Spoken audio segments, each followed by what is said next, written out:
So let's talk about modern psychiatry. We're going to take a really critical look today. And this isn't coming out of nowhere. It's prompted by growing concerns from inside the field itself. You have therapists, professors, even doctors, all asking a really tough question. Is the system that's supposed to help actually causing harm? Now look, this isn't to say diagnosis and medication haven't been a total lifeline for a lot of people. The question here is much bigger. It's about the very foundation of the system and whether it's built on solid ground. Let's dig in. And really, at the heart of this entire debate is this simple idea. A person's story, their pain, their struggles, it's messy, it's complex, it's unique. But so often, the system we have now starts by trying to squeeze all of that into a neat little checklist of symptoms. And that's where things get really sticky, because that checklist, it doesn't just lead to a diagnosis. It can lead to a lifelong label, a prescription, and it fuels a massive, massive economic engine.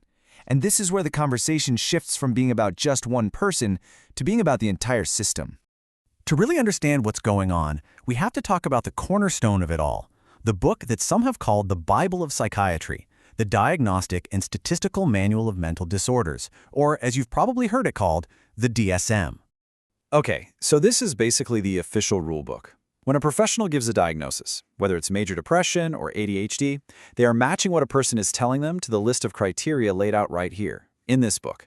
It is the technical foundation for the whole shebang. But what if that foundation is less like solid rock and more like sand? Wow, now that is a truly startling thing to hear, especially coming from a professor and head psychiatrist at a major university hospital. What she's saying is that for many of the conditions in the DSM, we have never actually found objective biological proof. There's no blood test, no brain scan, no verifiable physical marker that proves they are distinct medical diseases in the way we can prove diabetes is. And that leads us right to the central argument against the DSM, that its contents aren't really the result of objective scientific discovery, but more of a subjective agreement, a consensus. Let's break down what that actually means. This slide really lays out the contrast, doesn't it? In most of medicine, if you think you have diabetes, a doctor confirms it with hard data, like a blood test. It's objective. In psychiatry, a diagnosis is made by matching subjective feelings to a checklist. And how did those disorders get on the checklist? Well, committees of psychiatrists literally vote on them. The critics say this means mental disorders are, in a way, being voted into existence. And the result of this, they argue, is a really dangerous trend called over-medicalization. It's like the range of what we consider a normal human emotion just keeps getting smaller with every new edition of the DSM. You know, intense grief after losing someone you love, being shy, a teenager acting out. Things that are part of the human experience are increasingly being framed as potential disorders that need a medical fix. As one professor put it, for God's sake, let us also be unhappy. So, if these diagnoses don't always have a hard scientific basis, why does the list of disorders just keep getting longer and longer? Well, to answer that, critics will tell you just have to follow the money. Here's the basic economic model that critics point to. It's a cycle. A new version of the DSM comes out, and it has new disorders or broader definitions for old ones. All of a sudden, millions of people who are just, going through a rough patch now technically fit the criteria for a disorder. And just like that, you've created a huge new market for drugs designed to treat that brand new condition.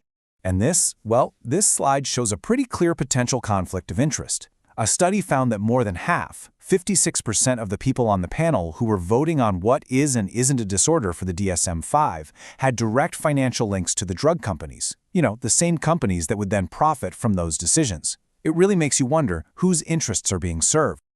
So when you have a system that's driven by these powerful incentives, what does it actually mean for the individual, for the person at the very center of it all?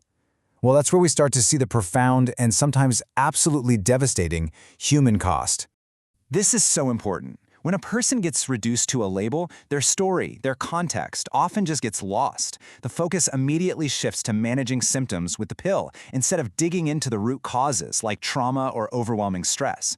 A person can start to think, I have a broken brain, instead of I'm having a human reaction to pain. That diagnosis becomes their identity, and their own vision for the future can start to shrink. Now, I want you to just look at this number, 17,000. Just take a moment and let that sink in.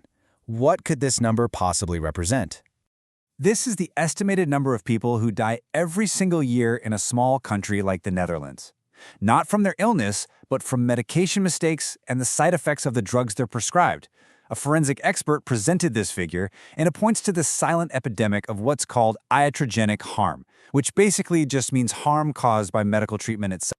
And just to put that number into perspective, check out this chart. In that same year, about 650 people died in traffic accidents in the Netherlands.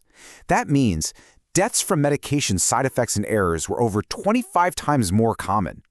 It's one of the biggest preventable causes of death out there, and yet we hear almost nothing about it. Okay, so after going through all these critiques, it's easy to ask, well, what's the alternative? Is there a better way? Because the people criticizing this system aren't just pointing fingers. They're pushing for a total shift in how we think about mental health. This different vision is all about changing the question. Instead of asking, what's wrong with you, we start asking, what happened to you? It means really focusing on a person's life story, on the trauma they've been through. This approach uses amazing new science, like neuroplasticity, which shows our brains can literally change and heal, and epigenetics, which proves our life experiences can turn genes on and off. The goal isn't to create dependence on pills and labels, it's to build a person's autonomy and help them tap into their own incredible ability to heal. At the end of the day, this whole conversation really asks us to make a choice. Do we keep going down this road of checklists, labels, and a system that's so deeply tangled up with corporate profits? Or is it time to look past the diagnosis and finally start listening, truly listening to the life story?